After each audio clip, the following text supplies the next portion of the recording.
안녕하세요. 산타한 제이선입니다. 네, 이제 곧 본격적인 겨울 산행이 시작이 되는데요. 눈꽃이 뒤덮인 우리나라 산은 정말 아름다운 것 같아요. 가보신 분은 정말 동감하시는 분들이 많은 것 같은데, 물론 개인의 취향차가 있겠지만은 저 같은 경우도 좀 겨울산이 가장 예쁘다고 생각하는 편이에요. 하지만 겨울산은 제가 지난 편에서도 몇 번 말씀드렸지만은 조금 위험한 것도 있고 다른 때보다 조금 더 힘든 부분이 있으니까 좀 잘 준비하셔서 다녀오시는 게 좋을 것 같고요. 제가 오늘 소개해드릴 내용은요, 산린이 등린이에게 추천하는 겨울산행 추천 코스입니다. 네, 시작하기 전에 구독과 좋아요 부탁드리겠습니다.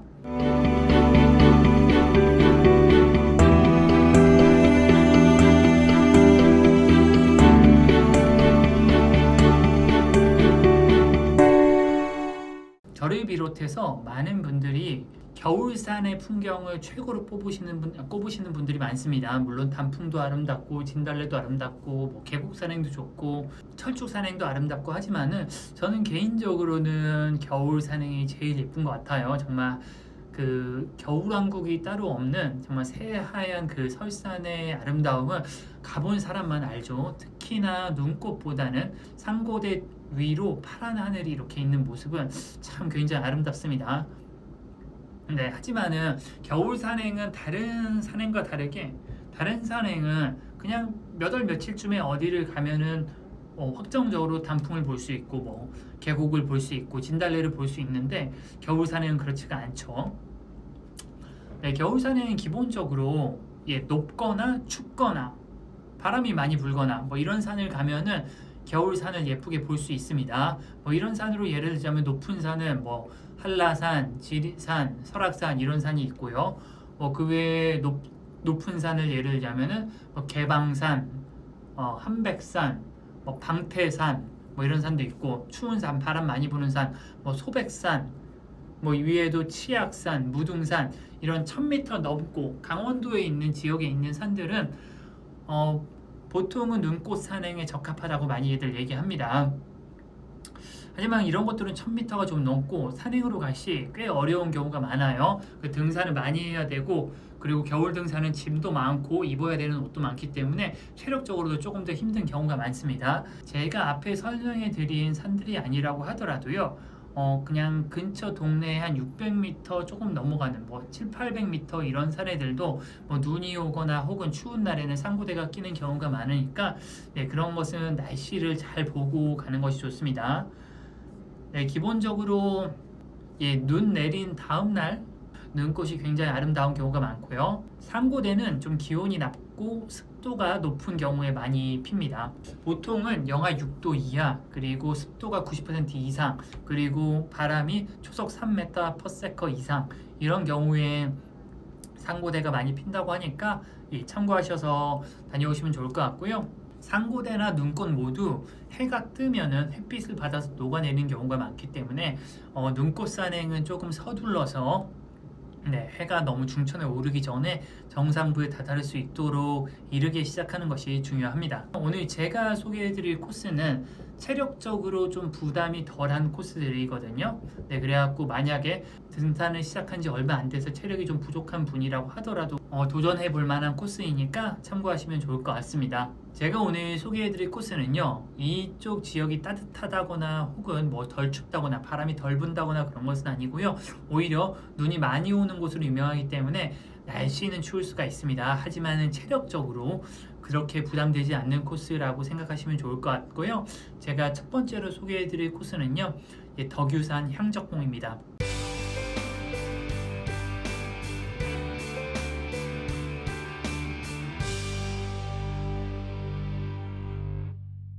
덕유산은 진짜 우리나라 눈꽃 산행을 하면은 항상 손에 꼽히는 곳 중에 하나입니다. 진짜 한 5손가락 안에 들어갈 것 같아요. 꼽히는 이유는 여러 가지가 있는데요. 첫 번째로 눈이 굉장히 많이 옵니다. 네. 그 덕유산이 눈이 굉장히 많이 내리기로 유명을 해요. 그래서 덕유산에 무주 리조트가 있죠. 무주 리조트가 거의 남쪽에 있는 거의 유일한 스키장인데 그만큼 눈이 많이 와서 유명한 곳입니다. 그래서 덕유산은 눈꽃을 볼 확률이 굉장히 높고요. 하지만 덕유산은 생각해보면 1600m가 넘고 우리나라에서 네 번째로 높은 산이죠. 하지만은 무주 리조트에서 설천봉까지 곤돌라가 설치가 돼 있어서 비교적 힘들지 않고 정상부까지 올라가게 됩니다.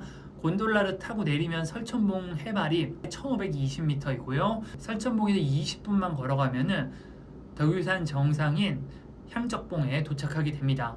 덕유산은 진짜 언제 가도 눈이 많이 쌓여 있어서 거의 확정적으로 눈꽃을 볼 수 있어서 많은 분들이 찾는 곳이고요.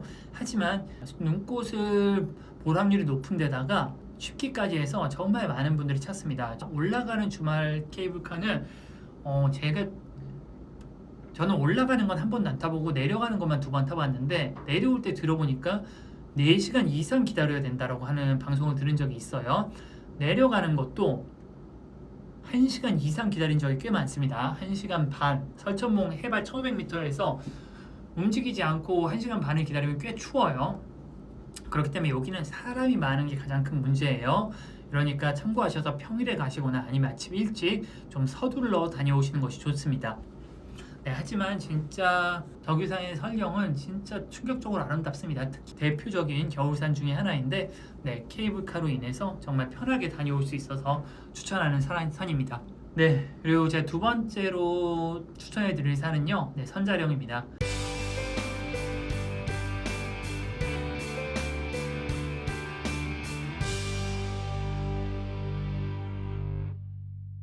선자령은 대관령 휴게소에서 시작을 해서 보통 원점 회기를 하는데요. 원점 회기를 하는데 약 12km로 그렇게 짧지는 않은 거리입니다.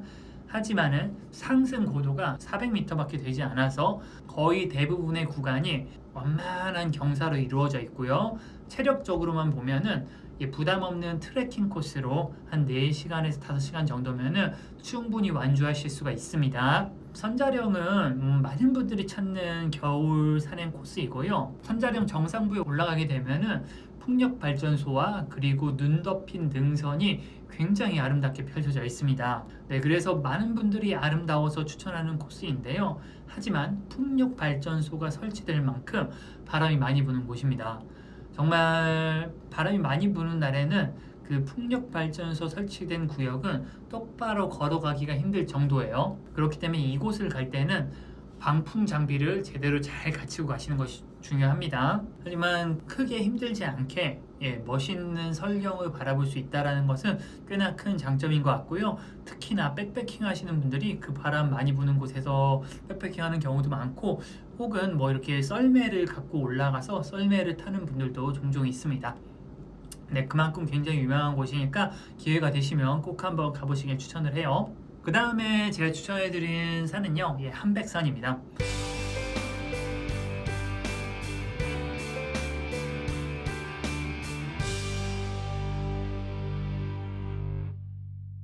한백산은 우리나라에서 6번째로 높은 산입니다. 네, 근데 그렇게 높은 산인데 제가 추천해드린 이유는요, 만항제라는 곳까지 차가 가는데요. 그 만항제의 해발이 1330m입니다.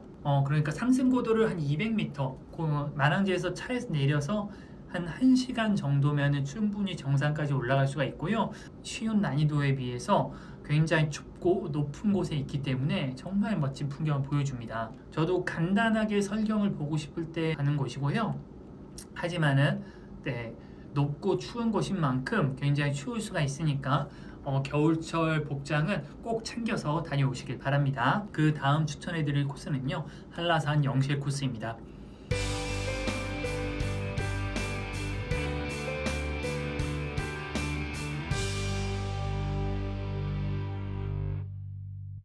한라산 영실 코스는 제가 한라산 편에서도 말씀을 드렸지만은 한라산의 모든 등산 코스 중에 시작점이 굉장히 높아서 비교적 쉽게 정상부까지 오를 수가 있습니다. 영실 휴게소 부근이 해발 1280m이고요. 윗세 오름이 약 1700m이기 때문에 해발 400 정도만 올리면 되기 때문에 크게 어렵지 않게 등산을 하실 수가 있습니다. 보통은 올라가는데 2시간에서 2시간 반 정도면 올라갈 수가 있고요. 하지만 1700m도 굉장히 높기 때문에 그 정상부의 설경이 굉장히 아름답습니다.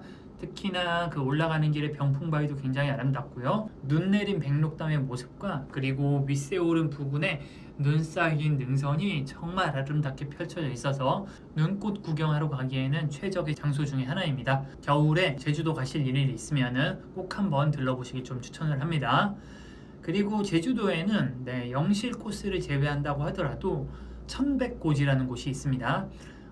해발 1100m까지 차가 갈 수가 있는데요. 춥고 바람이 많이 부는 날이면은 천백고지 부근에서 상고대가 피는 경우가 있습니다. 그래서 만약 운이 좋다고 하면은 굳이 등산을 하지 않고 천백고지에만 올라가도 멋진 상고대를 보는 경우가 많으니까 참고하시면 좋을 것 같고요. 그리고 영실만큼은 아니지만은 어승생학 코스도 빼놓을 수가 없는데요. 어승생학은 영실보다는 낮아서 눈꽃이 안 피는 확률도 있지만은 만약 눈 내린 다음 날이나 혹은 추운 겨울날이라고 하면은 편도 30분이면은 어승생학 정상까지 오를 수가 있어서 비교적 쉽게 한라산 설경을 구경할 수 있습니다. 그리고 제가 다음 소개해드릴 코스는요, 태백산 유일사 코스입니다.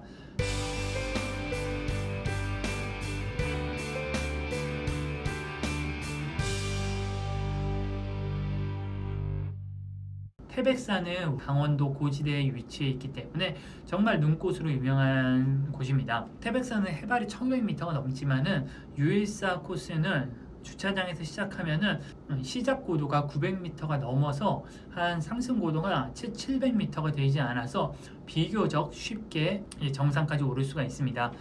태백산은 그 눈꽃으로 유명한 산인 만큼 굉장히 멋진 설경을 보실 수가 있고요. 특히나 살아서 천년 또 죽어서 천년 간다는 주목에 핀 눈꽃이 굉장히 아름답습니다. 태백산 유일사 코스는 제가 오늘 설명해 드릴 코스 중에서는 가장 어렵지만은 그래도 그 난이도가 그렇게 힘들지 않아서 등산을 꾸준히 해오신 분이라고 하면은 충분히 완주하실 수가 있으니까 기회가 되시면 한번 꼭 가보시길 바랍니다. 제가 이렇게 5가지 코스 정도 소개해 드렸는데요. 제가 소개해 드린 코스는 비교적 체력적 부담이 없는 코스들이고요.